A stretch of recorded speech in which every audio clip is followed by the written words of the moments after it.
We were troublemakers. We used to sneak out of the yard when my mom wasn't looking when we were younger and go on the highway up to my grandmas because they lived just up the road from us. We were pretty free as kids. We had a lot of space without having to worry about getting hurt too much. Well, Andrea loved her little brother. You know, he got old enough to walk around and realized that she's a wonderful partner in crime and they could get into so much more trouble together than just himself. She had this little electric Jeep, and I remember her one time going into a ditch and flipping it right upside down and just being stuck in it upside down. And I don't know if she started crying or right away was just like needed help. And, you know, I just ran over to her and got her out of the Jeep, flipped her back up, you know, and then got her going again. She probably stopped using her walker maybe sooner than she even should have and just fell down a lot, but she was just very determined. My brother can do it, I can do it. Siblings are usually troublemakers. I actually had to go to the school and be with her at lunch hours and different times to kind of provide support for her. So it was actually a little more challenging moving here at the beginning, finding that kind of family support.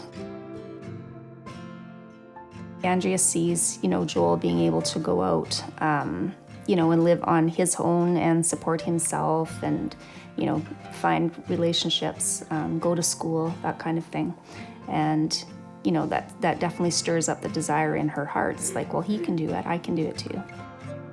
I was working at a school district doing paperwork and stuff and helping out there. It worked for me because I got paychecks and stuff, money.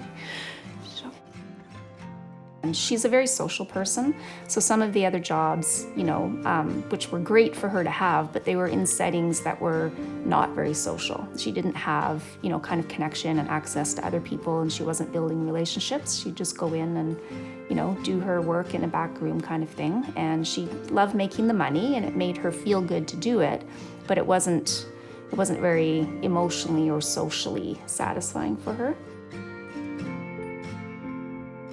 In 2017, we matched with the city, and one of the potential matches was at the pool. And Andrea was so excited when she heard about it. It took them a while to get, you know, everything in place. So, I mean, in Andrea's mind, when she's going to start something, well, she's ready tomorrow. She's ready, right? So, I mean, and it did take quite a number of months, maybe even a full year before, you know, the first day to start actually came. And so for her, it just feels like life is always getting stalled out. There's always one more thing. It's always another year and another year. So, you know, there's a lot of kind of straining against that very slow build in momentum.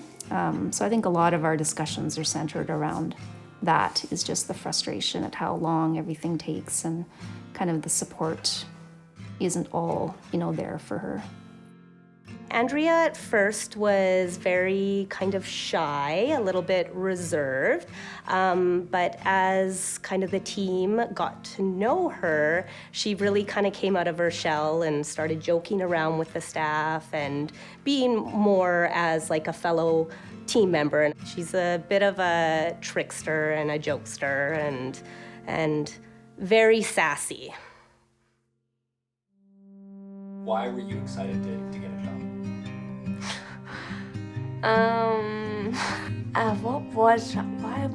Why was I excited? Oh yeah, money. My biggest concern with Andrea was I felt that she had more potential than just coming in and wiping down tables. And I had a conversation separate from her team at Community Living, and it was, how can we kind of bring more purpose to her role here at the facility, and eventually maybe moving into maybe something with a little bit more purpose and a little bit more scope. And so I chatted with Andrea about becoming a slide attendant, and she was like, yes, that's what I want to do. And so we started making the plans to get her certifications, her first aid, getting her into swimming qualifications in order to assume that role. And so I just like working at the pool. It makes me, I could like live there if I have to. Like every time I go to work, it makes me feel excited. Andrea is kind of our home star now. When she first started, she was shy, and you just hear her giggle in the corner here and there. And to now where she works independently and she has friends there, and she sits in the coffee room or goes in the office and just chats with people, and her self-confidence has grown significantly.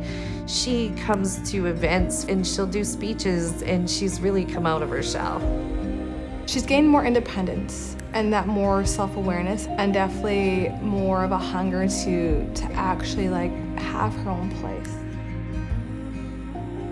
When I think about the future, I look forward to moving out on my own. Being more independent, getting engaged, getting married, starting a life. Well, Andrea has been, talking about moving out on her own for a while. And for me, I mean, I would encourage that in her, but I didn't know how it would be possible. I'm not worried because I know where I'm going in life, and they don't need to worry about